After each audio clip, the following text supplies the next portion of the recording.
लोग पढ़ रहे थे द्रव्य की अवस्थाएं। वालों क्या पढ़ रहे जी? द्रव्य की अवस्थाएं। चलो इधर द्रव्य की अवस्थाएं पढ़ रहे थे। States of matter, states of matter.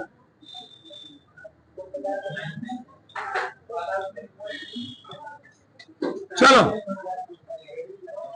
उसमें अगला ही डालो। आदर्श गैस समीकरण, आदर्श गैस समीकरण, आदर्श गैस समीकरण। आइडियल, आइडियल गैस इक्वेशन,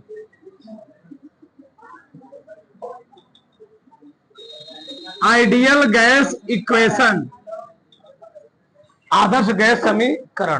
देखो इधर इस चैप्टर का सबसे मेन पार्ट यही है, आदर्श गैस समीकरण। ठीक, तो पहले हम बात करते हैं आदर्श गैस क्या होता है। आदर्श गैस वह गैस जो समान ताप, ताप, दाब, आयतन की समान परिस्थितियों में उसका व्यवहार बदलता नहीं है, समान रहता है। यानी हर परिस्थिति में टेम्परेचर बढ़ाया जाए, आयतन बढ़ाया जाए, एक दाब बढ़ाया जाए, हर परिस्थिति में उसका क्या हो, कोई भी परिवर्तन उसमें ना हो, तो उसको हम लोग क्या कहते हैं? आदर्श गैस कहते हैं। ऐसी गैस जिसका मान ताप, दाब और आयतन में परिवर्तन करने पर उसके मान में कोई परिवर्तन नहीं होता है, यानी हर परिस्थिति में क्या होता है? समान बना रहता है, उसको हम लोग क्या कहते हैं? आदर्श गैस। एक कि समझो दुनिया की चाहे कोई व्यक्ति हो, दुनिया का चाहे कोई व्यक्ति हो, चाहे कोई समीकरण हो, चाहे कोई मशीन हो, वह कभी भी आदर्श नहीं सकता है। क्यों? आदर्श होने का मतलब ये है, मान लो हमने कोई अपनी यूज के लिए कोई मशीन लाया, वह मशीन कभी भी 100% इफिशियंसी से कार्य नहीं करेगी। ठीक, उसकी पूरा, जैसे हम लोग अपने 2 पहिए गाड़ी में 1 लीटर पेट्रोल डाले, मान लो उसकी क्या है कैपेसिटी है, 1 लीटर में 70 किलोमीटर 60 किलोमीटर जाने की, उतना नहीं जाएगी, उससे थोड़ा कम जाएगी। क्यों? बहुत सारी जो पेट्रोल होगा, ठीक है, डीजल होगा, वह क्या होगा, उसको चलाने के लिए, उसको हीट करने के लिए क्या हो जाएगा? खर्च हो जाएगा। यानी कोई भी चीज आदर्श, यहां तक तुम लोग सुने भी होंगे, भगवान राम को भी ठीक आदर्श नहीं कहा गया है, भगवान राम को भी आदर्श नहीं माना गया। क्या माना गया है? पुरुषोत्तम माना गया है। एक पुरुषों में उत्तम। ठीक, समझो ना, मतलब आदर्श। अब किसी को मतलब एक तमाचा मार दो, तुमको ना मारे, ऐसा संभव है? किसी गरिया के भाग चले जाओ, ठीक, तू नहीं बोलेगा? बोलेगा ही। तो हर परिस्थिति में चाहे उसको मारो, पीटो, कुछ करो, हर परिस्थिति में क्या रहे हो, उसमें कोई चेंजेस ना है, उसको हम लोग क्या बोलेंगे? आदर्श व्यक्ति बोलेंगे। यह संभव नहीं। तो लिखो, ठीक है, हम लोग यहाँ पढ़ कर रहे हैं आदर्श गैस समीकरण। लिखो ऐसा समीकरण जो, ऐसा समीकरण, ऐसा समीकरण जो बायल, चार्ल्स और चाहे लिखो आओगाद्रो, चाहे एवोगैड्रो, जो तुम्हारा मन कहे, एवोगैड्रो या गद्रो, ऐसा समीकरण जो बायल, चार्ल्स और एवोगैड्रो को मिलाकर बनाया जाता है, बनाया जाता है आदर्श गैस, आदर्श गैस समीकरण,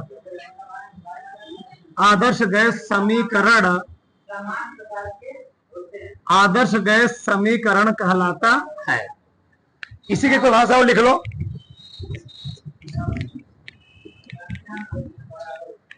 अथवा करके किसी गैस के निश्चित किसी गैस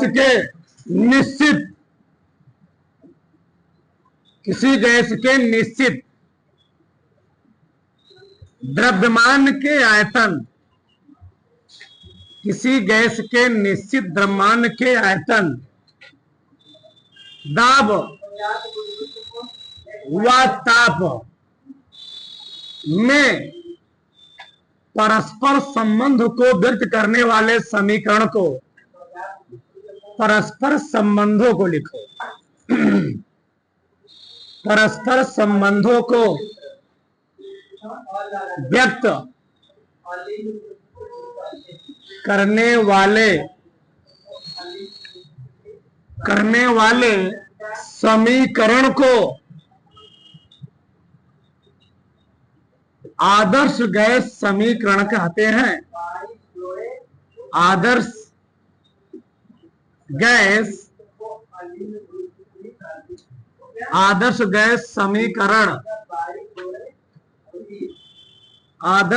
समीकरण कहते हैं।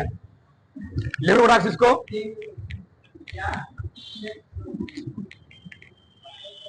ठीक, इधर देखो, तो किसी गैस के निश्चित द्रव्यमान के आयतन, दाब व ताप में परस्पर संबंधों को व्यक्त करने वाले समीकरण हम लोग क्या बोलेंगे जी? आदर्श गैस समीकरण। तो समझो यहां पर, ठीक, माना किसी, अब लिखना नहीं है, माना किसी गैस को ताप T देने पर उसका आयतन V तथा दाब P हो जाता है, तो बस अब यही देखो, समझो, लिखो मत अभी, लिखना बंद कर दो। अब आदर्श गैस समीकरण क्या, समझो। ऐसा समीकरण, क्या?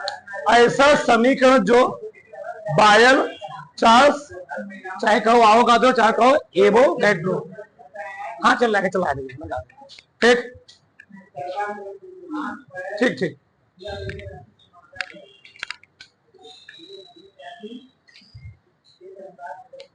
ठीक, एवोगैड्रो को मिलाकर क्या होता है?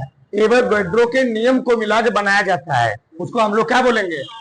आदर्श गैस समीकरण। समझ में आना? किसी कोई दिक्कत? अब चलो, मैं इन तीनों नियमों का प्रयोग करता हूं। इन तीनों नियमों के प्रयोग हम लोग क्या बनाएंगे जी? आदर्श गैस समीकरण। समझ ध्यान से, चलो। पहला हम जानते हैं बायल के नियमानुसार। चलो, बायल के नियमानुसार तो बायल ने क्या स्थिर रखा था? ताप। स्थिर ताप पर, क्या जी? स्थिर ताप पर किसी गैस का जो दाब होता है उसके आयतन क्या होता है? व्युत्क्रमण। या आयतन का तो उसके दाब भी क्या होता है? व्युत्क्रमण। जो मन को कह सकते हो। स्थिर दाब, स्थिर ताप पर, तो बायल के नियम में स्थिर क्या होता है? स्थिर ताप पर, स्थिर ताप क्या होता है? जो दबवा होता है वह आयतनवा क्या होता है? व्युत्क्रमानुपाती होता है। ये समीकरण नंबर क्या हो गया? फर्स्ट। सही है ना? इन तीनों नियम का प्रयोग कर बनाना है ऐसा समीकरण जो बायल, चार्ल्स और एवोगाड्रो के नियम को, कोई दिक्कत नहीं, लिखना मत तुम लोग, के नियम को मिला करके कहता है बनाया जाता है, उसको हम लोग क्या बोलेंगे? आदर्श गैस समीकरण। पहला हो गया ना? आगे देखो, चलो। चार्ल्स के नियमानुसार, चार्ल्स के नियमानुसार बताओ, चार्ल्स का नियम क्या था? क्या स्थिर रखा गया था? क्या स्थिर रखा गया था? दाब। स्थिर दाब पर जी, स्थिर दाब पर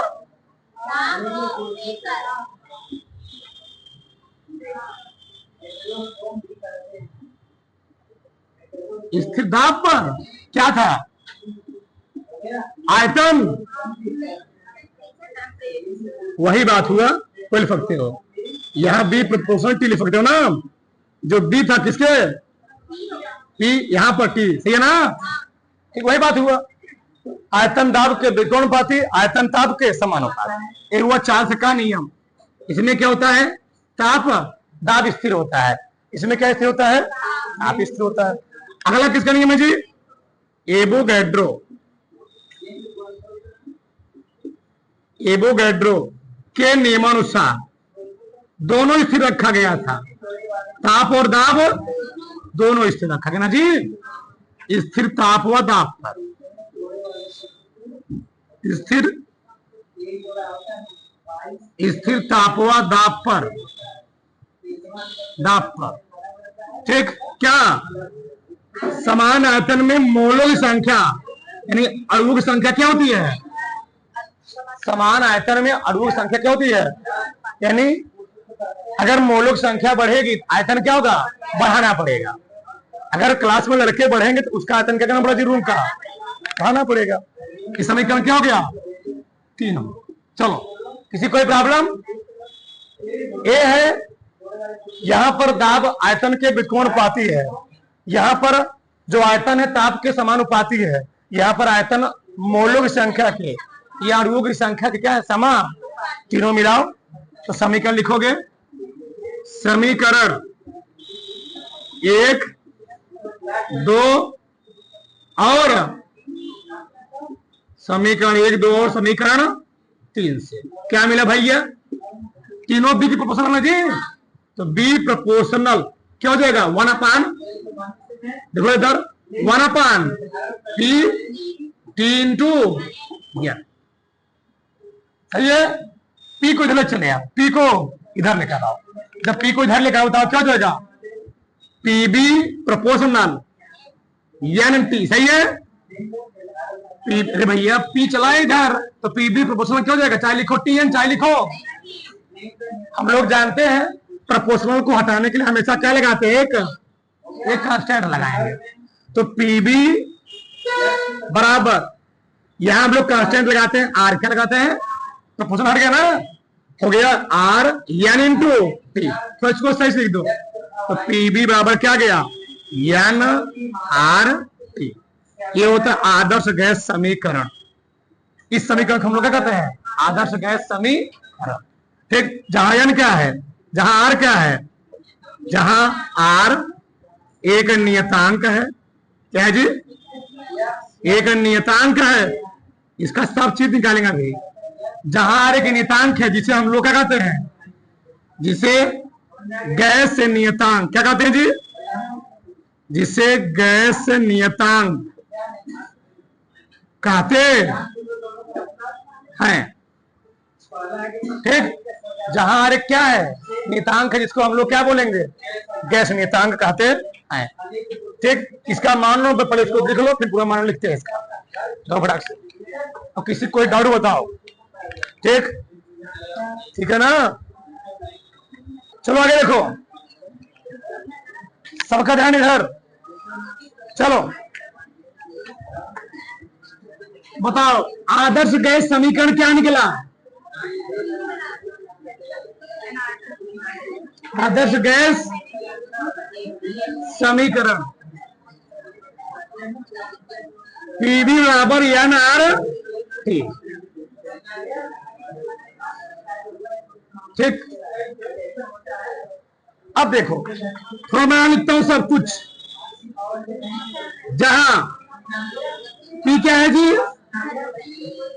पी है गैस का दाब, भी क्या है, गैस का आयतन, यानी क्या है, मोलों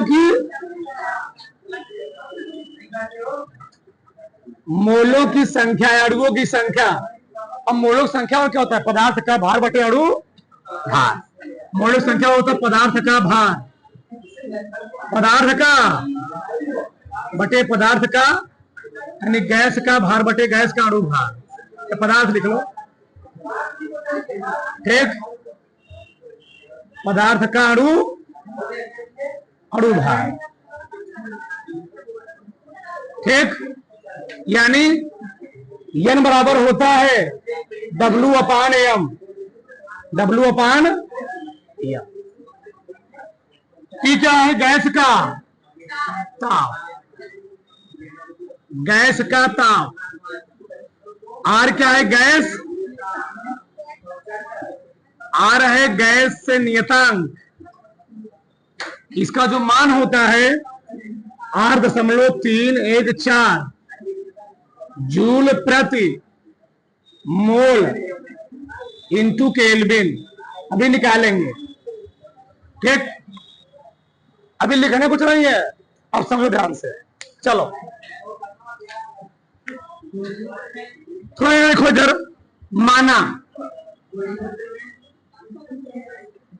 माना प्रारंभ में किसी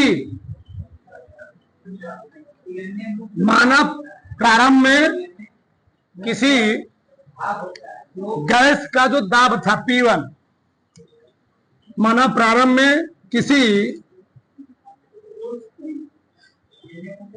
गैस का ताप T1, माना प्रारंभ में किसी गैस का ताप T1 ताप पर, किसी गैस का T1 ताप पर आयतन B1 व दाब क्या है जी? P1 है, तथा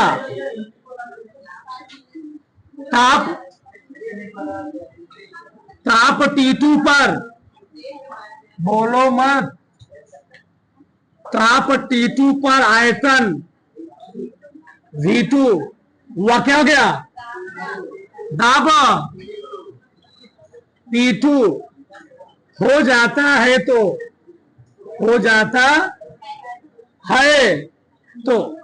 क्या होगा? हम लोग देख रहे हैं आदर्श गैस समीकरण क्या है? आदर्श गैस समीकरण बताओ, आदर्श गैस समीकरण क्या है? PV बराबर NR, N भी और R भी क्या है जी? कांस्टेंट है ना, ठीक, उसे बदले क्या? P, तो PB बटे हम T लिख सकते हैं ना, बराबर क्या? NR। ये नियत है, क्या है? नियत।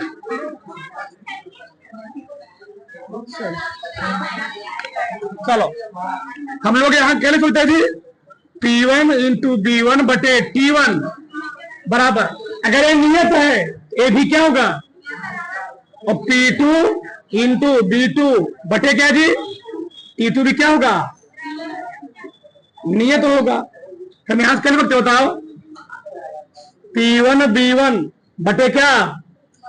T1 बराबर P2 B2 बटे T2। ये क्या निकल गया? एक समीकरण को और निकल गया, ठीक, उतार लो। इसी समीकरण से सभी सवाल लगेंगे, उतारो इसको, उतारो पूरा, चलो आगे देखो।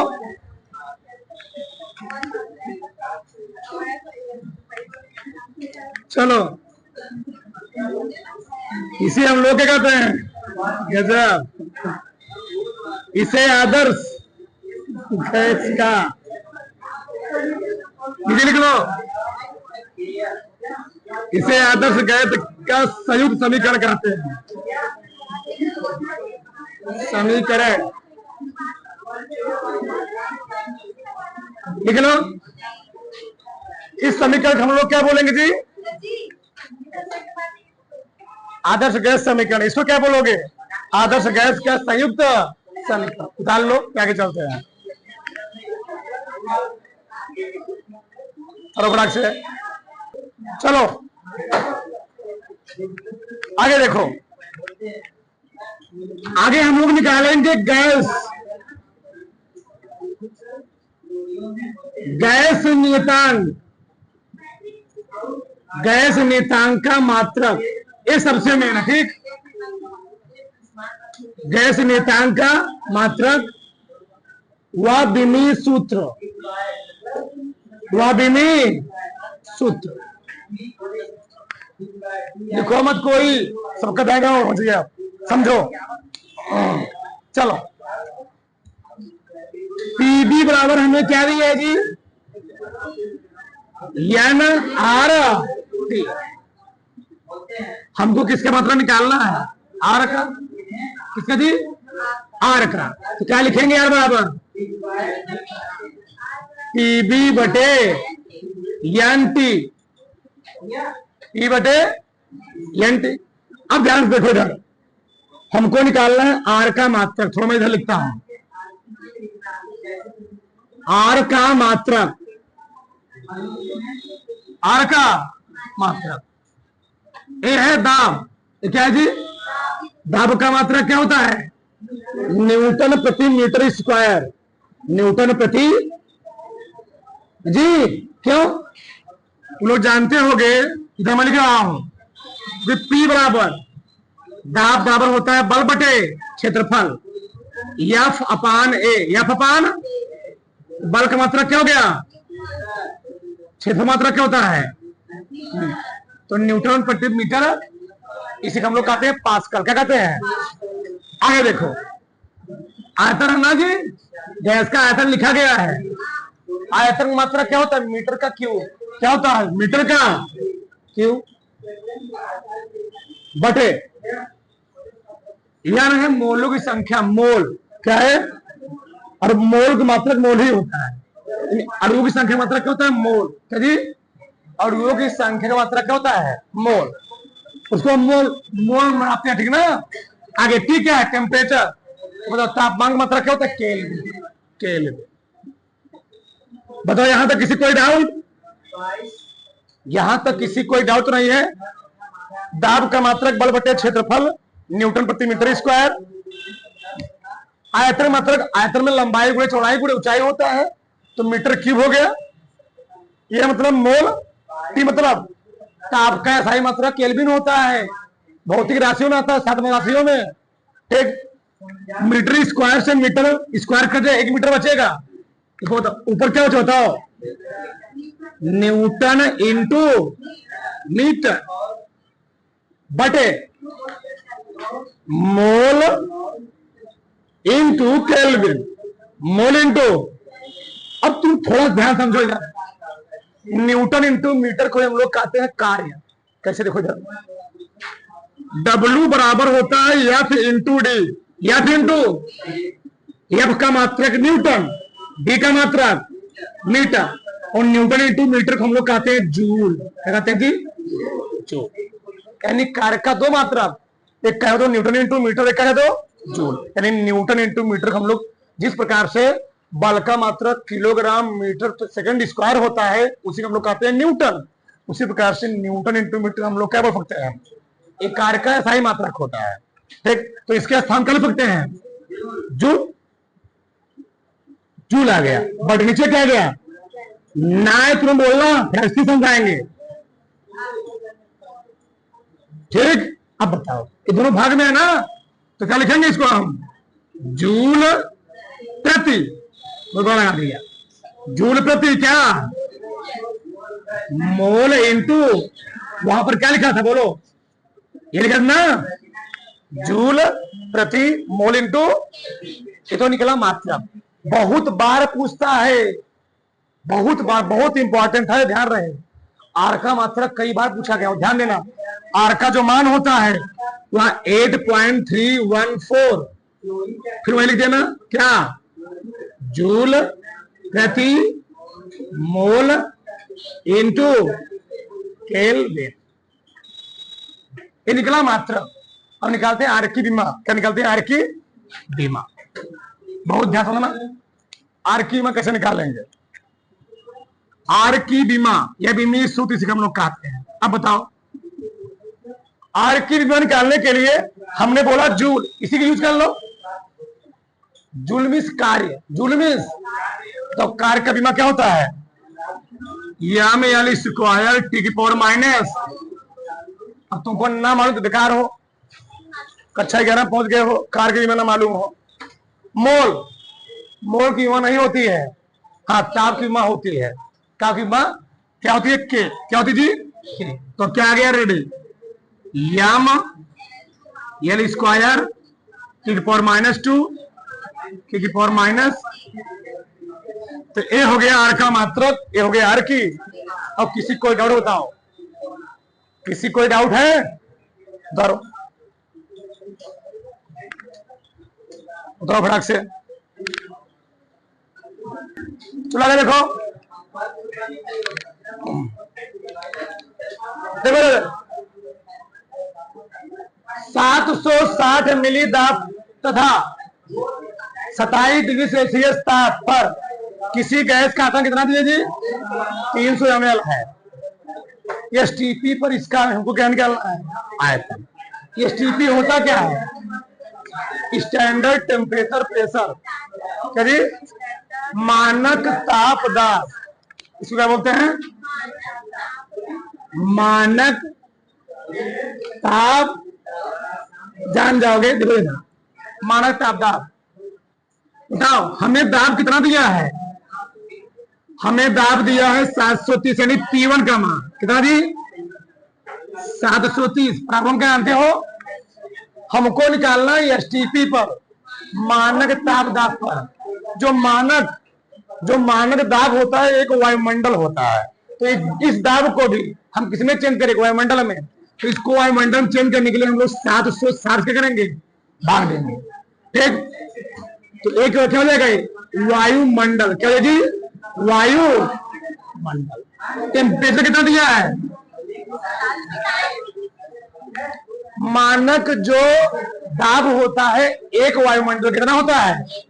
यानी P2 का मान हमें दिया गया है एक वायुमंडल। कितना? एक वायुमंडल।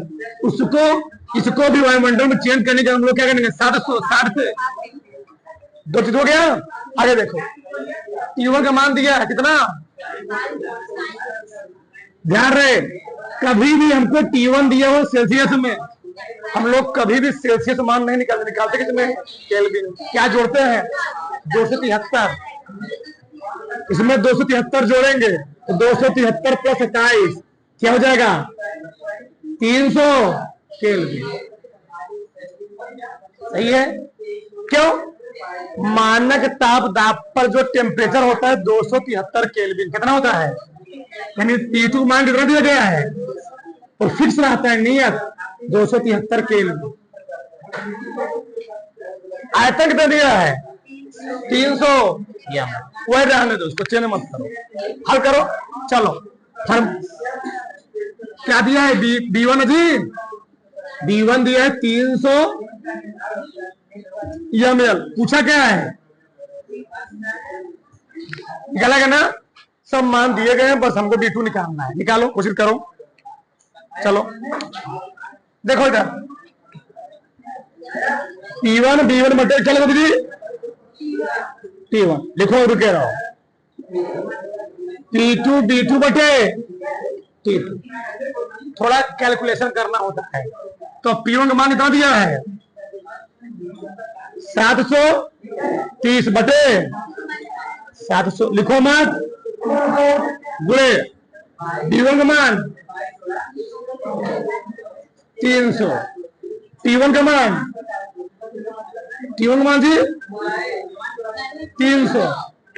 ठीक, P2 का मान निकालना है, दिया है P2 दिया है A, B2 निकालना ना, बटे T2 203। किसी को क्या, बस हल करना है। देखो ना, 300 क्या हो गया? कट गया। 1 0 से 0 क्या हो गया? कट गया। इसका मल्टीप्लाई इसमें तो 76 B2 बराबर 273 गुणे 73। सही है ना? अब तुमको सिखाएंगे नहीं हम। चलो इधर देखो, 273 गुणे 73 करोगे आएगा 19,000। 19,929 बर्थडे किससे भाग दोगे? 76 से। भाग दे दिया 76 से, आ गया 262.23। ठीक, उतार लो 262.23 ml। किसी कोई डाउट जी? किसी कोई डाउट? बस एक ही चीज ध्यान रखना, मानक ताप दाब पर जो टेम्परेचर कितना होगा? 273, और दाब कितना होगा? रुके रहो, बता रहा हूं। मानक ताप दाब, ठीक, स्टैंडर्ड, रुके रहना भी, स्टैंडर्ड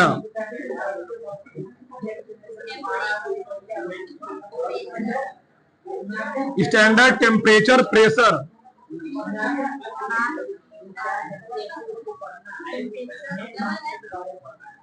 ठीक।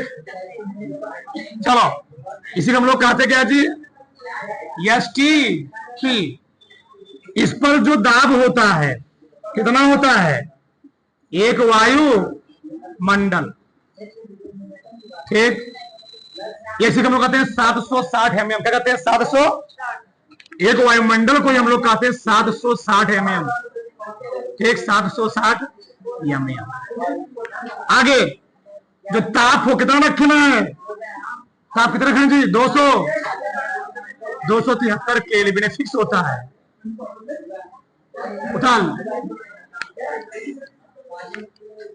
उठाओ फटाक से।